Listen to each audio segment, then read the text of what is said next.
As the last rays of sunlight slipped behind the Aravalli Hills, Bhangarh Fort seemed to inhale, slowly, deeply, as if it had been waiting all day for the darkness to return. The birds vanished first, their sudden silence louder than any scream, and the wind that followed carried a strange chill, crawling across broken temples and cracked palace walls like unseen fingers. Locals always said that Bhangarh after dark was not a place, but a state of being, where time collapsed, and the dead remembered how to walk. A group of 5 travelers stood at the rusted ASI warning board, laughing nervously as they read the words everyone knew but few obeyed: entry after sunset is forbidden. Curiosity is a dangerous thing, and tonight, it had brought them exactly where the fort wanted them. As they crossed the threshold, the temperature dropped instantly, and their footsteps echoed unnaturally, as if someone else was walking a second too late behind them. The moon revealed long corridors and shadow-filled windows, and with every step deeper inside, the air felt heavier, thick with whispers that brushed against their ears but vanished when they turned around. One of them, Aman, felt a sudden pressure in his chest, like grief that wasn't his own, while another, Ria, noticed that her phone camera refused to focus, showing blurred figures where there should have been empty halls. Legends flooded their minds, of curses born from forbidden love, of tantrics whose spells still bled into the stone, of voices that called your name not to scare you, but to invite you. As the group reached the remains of the royal courtyard, the wind stopped entirely, and the fort fell into a silence so complete it felt wrong, like the world had paused to watch. That was when they heard it, a soft anklet sound, slow and deliberate, circling them though no one could be seen. The sound grew closer, echoing against the ruins, and with it came a smell of incense and decay mixed together, old and intimate, like a memory refusing to die. Shadows stretched unnaturally long, crawling up walls and merging into shapes that looked almost human. Alman swore he saw a woman standing on a broken balcony, her silhouette perfectly still, her head tilted as if studying them. When he blinked, she was gone, but the anklet sound continued. Panic crept in quietly, replacing laughter with shallow breaths. The fort felt alive now, awake, listening. Every doorway looked like a mouth, every window an eye. When Ria whispered that someone had just called her name from inside a collapsed temple, no one laughed anymore. They tried to leave, but the path behind them no longer looked the same.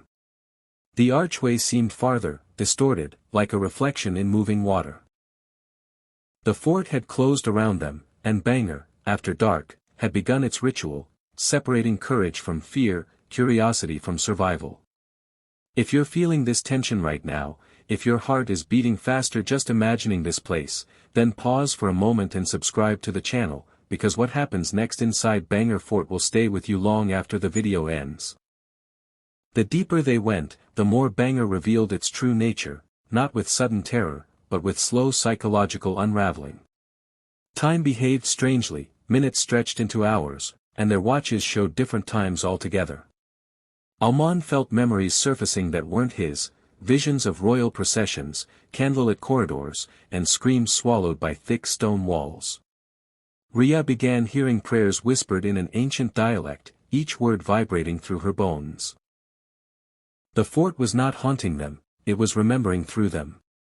As they entered the remains of the queen's palace, the air turned warm, almost welcoming, and that frightened them more than the cold. Torches they didn't light flickered briefly on the walls, illuminating faded murals of love, betrayal, and rituals carved in desperation. Suddenly, the anklet sound stopped, replaced by a voice, soft, female, broken by centuries of longing.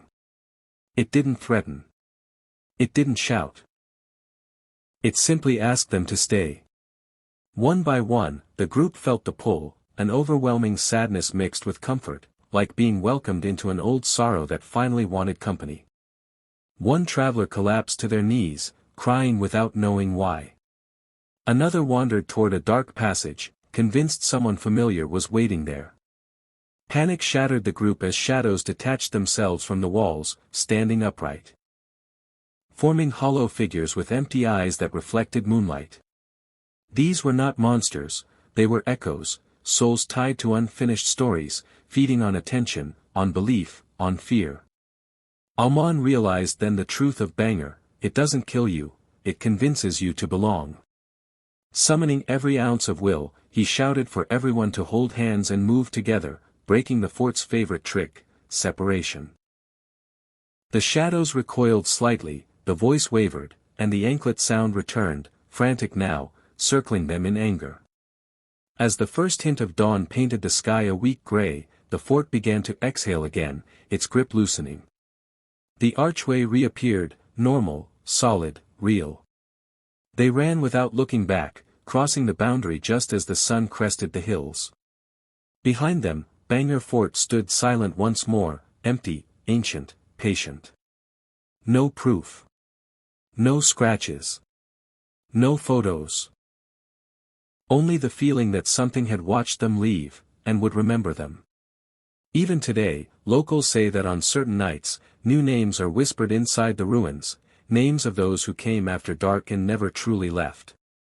If this story sent chills down your spine, if you felt the presence of Bhangarh through your screen, then subscribe to the channel now for more true legends, forbidden places, and haunted stories that history tried to bury, but darkness never forgets.